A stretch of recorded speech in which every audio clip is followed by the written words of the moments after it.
Going to do two things today in this video. It's not going to be a big one because I just want to finish up bits for the engine now before I start taking all the electrics off and stripping the actual main bike down. So first thing we're going to do is go outside and get the engine out the back of the car and just give it a good clean down, because I don't want to really bring it back into the workshop and it just being caked in oil still. So take it outside, get a good clean down, and then we'll bring it back in here and do a compression check on it and then see what main difference, if any, change the gasket and taking the head off it and giving it a good clean out is made. So let's get outside and get out that engine. All right, let me pull my trousers up. Engine's back, gasket's been changing it, so we can now really just get on with it, to be honest with you. Now we know that the engine's okay, it's going to run start mode, guys. We've got good compression on it. I will do another compression test once I've cleaned it up, but it's just absolutely caked in crap basically. So before I take it back into Dan's workshop, I want to just give it a good clean over. Transported it to Jim's in the back of the car and it's full of oil.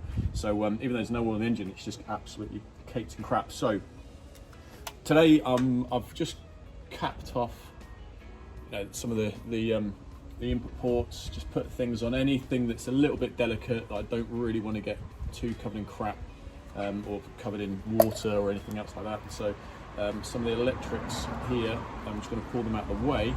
These connectors are all going to probably get changed because they're looking a little bit covered in a little bit greeny in there. So a lot of the connectors are going to get probably replaced anyway, but just want to protect as much of the engine as I can at this point in time. Now we know it's good, just want to get it looked after. So I will be taking the cover off to clean that and respray that at a later time.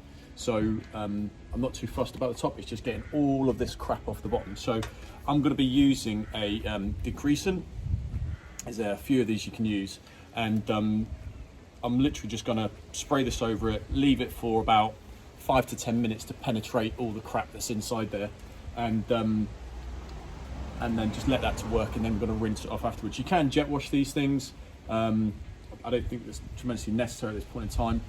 It's going to get properly detailed before I paint it anyway, so this is just kind of get rid of the worst of it for just now basically. So get cracking.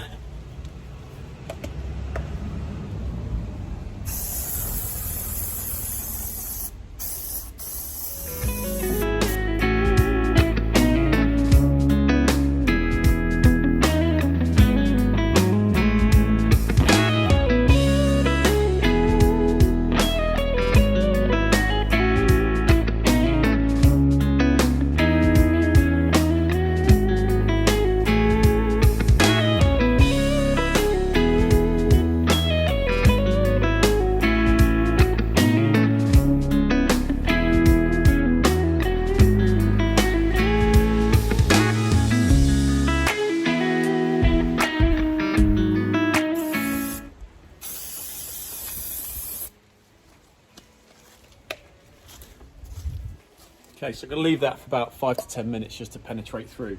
Just before I do let that just sink, you might notice that I've actually pegged the exhaust ports. All I've done is basically take some dowel or some square peg, wrap a load of tape around it, and just jammed it in there basically. And that's just to protect it as much as possible, really. You can use other things like rubber bungs and things like that as well. Some of the more creative of you out there might actually come up with something a little bit better than that. But like I said, I'm not really going too high with this stuff. It's mostly, below the head and down, the lower areas here. There's a lot of exposed metal down here as well. So I just wanted to really just, before I put this to one side and crack on with the rest of the bike, I wanted to just really see kind of how much paint work I have to do and things like that. So there's a lot of the little detail, like the red's going out, the GPZ's out, and that's almost all the paint from there is gone. So just by degreasing it, I can actually see the real state of the paintwork on the engine, just so I'm prepared for it for later on basically.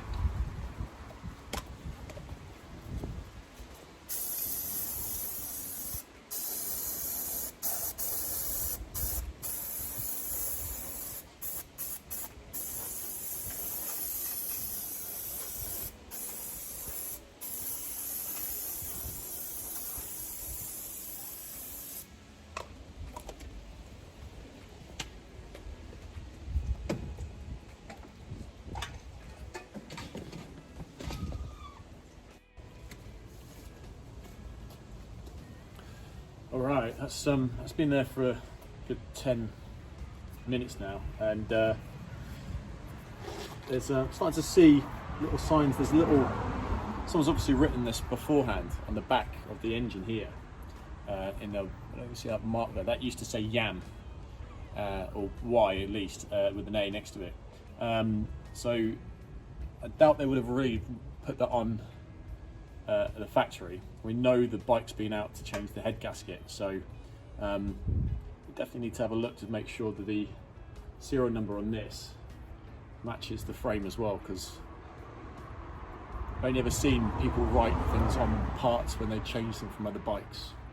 That'd be interesting. Anyway, so I haven't got a jet washer. Like I said, this is just to get the initial crap off, basically, so I can just see what the state of the engine is from just clean point of view, exposed metal, anything like that. I have left a lot of the kind of ancillary elements on there, like the oil cooler, and that's literally just so I can just start getting through some of this grime, basically, to look at it. So just gonna give it a damn good scrub, basically, just to get just some hot water. Obviously I'm probably gonna do the soapy water again later, but I just want to have a real good look at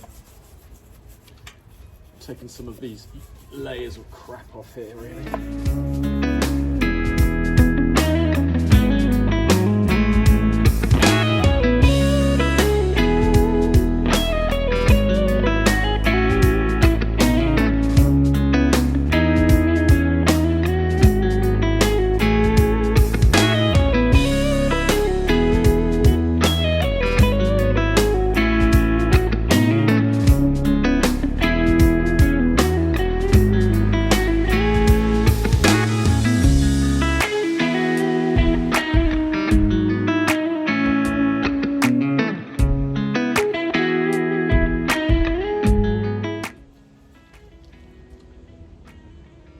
Most of it's off, which is what I wanted, just to get rid of all that mud and gunk and everything that was on it. Like I said, it is going to get a proper deep clean with a special mix later on. It'll be a hot water based clean, basically, and that will just get all the last bits of gunk out of it. But just so I can see exactly the state of what it all is like, how much exposed metal is there, how much of a paint job I'm gonna have to do on it later on.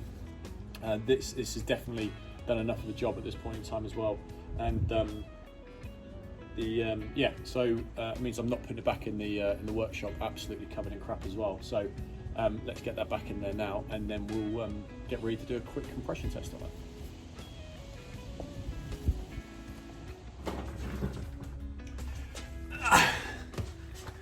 More men lying on the floor next to engines, for those of you with the weird fetishes. You know you are. So cleaned up. It's not proper clean, but even just what we've done is just got rid of a load of the gunk off it, and I'm not making a mess of the workshop now. It's just a cleaner to work on the engine, even though just rub my hands over it, you can see how dirty it is. So going to take the plugs out. I've just been leaving them in there just to keep it protected so no crap gets inside it. And we are going to put the battery back on again, and we're going to do another compression test just to see what those, what all the work we've done it so far has made. Fingers crossed we can get up above that 100. If we get to 110, then I'll be very, very happy. So yeah, let's get the plugs out and we'll get a starter on it and get the battery on the starter and see what we got.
It's certainly more quieter than it was before, that's for sure. Make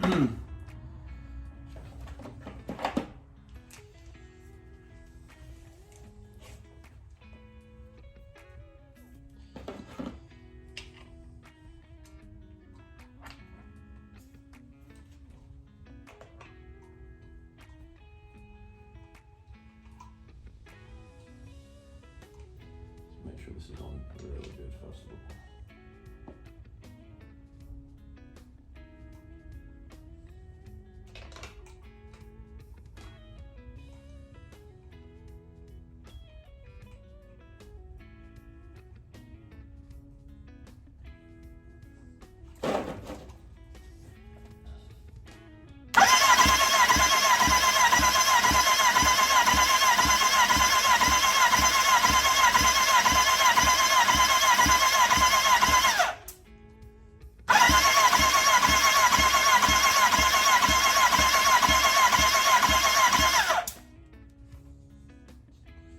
Okay, it's up to about 100 on that first one. It's not a bad start.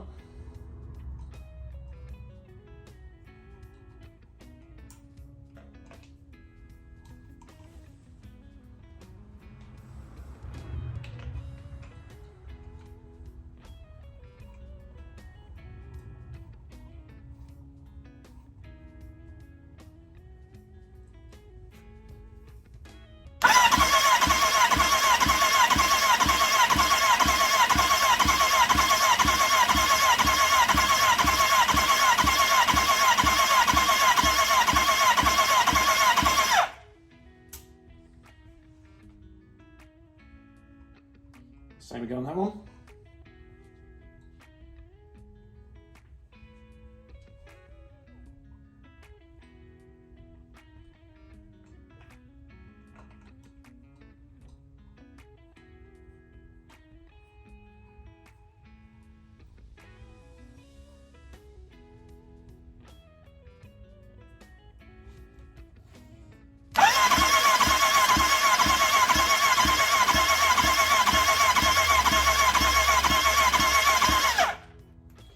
So we're looking good all across. I think we've got this up to 110 now all across all of them. That's 108 on that one, so it's might just be a couple of little things. Just reducing it slightly. A little bit of air coming out maybe in some places, but we will see. But yeah, looking pretty good. Nifty little trick, which Dan just told me about as well, is to, when you're checking your compression, is to, on one of the cylinders, or all the cylinders you want to, pump it up to the top pressure it can get to, and then just leave it. And that will obviously see if there's any pressure escaping and things like that from it. So that's what I've done, and it's sat there, so it's looking all pretty good. So I'm glad that, you know, they're all equal. Obviously the engine hasn't been ran to temperature, so the seal on the gasket hasn't sort of fused or whatever it needs to do, melt a little bit and become sticky or whatever it needs to do. So I'm sure that we'll get a good, you know, even higher compression when we're actually on the bike and it's actually hot. So at this point in time, I'm happy there's no leaks or anything. Yeah, and I've not completely messed up the engine by changing the head gasket on it. So sweet. And there's Dan. Hey Dan. Hi. This isn't the last compression test I'm going to do on this, because when it's, like I said a minute ago, when it's hot and the gasket seals and everything bed down, we're not losing any compression out of it. We've got compression, and so I'm going to put the engine away now and put it to one side and leave it until I've got some more time, get the rest of the bike out of here, start getting it blasted, start doing some work on the other bits and pieces. But I've done what I need to do now on the engine. So I'm going to put it to one side, and the next job, which I'll probably start as soon as I can do, is labeling up and stripping all the electrics off the bike. And I'm also going to take the carbs over to my mate Dell's place, who's a right little geezer, and he's gonna show me how to clean and just assess the quality of the carbs at the minute and see if we need to do any recondition on them. So that will be the next round. All right, so thanks again for watching. I really appreciate it. I've had some real good, nice tips recently. It's a nice trickle of subscribers and people commenting and liking and things like that, which is really good. As you know, not really doing it for that, but it's great that you guys are doing it, and I really appreciate it. It's like I said, I'm not an expert with this, so I like it when people give me some advice back as well, and I like a bit of banter. So feel free to chip in if you've got any ideas for anything at all. I'm going to be going over the bike in a bit and actually going through all the bits that I need. So if anyone's got any extra bits that you can spare, and you're not going to absolutely fleece me for it, I'd appreciate it. So yeah, anyway, so engine done, let's get out of the way and we'll get on with the rest of the bike now.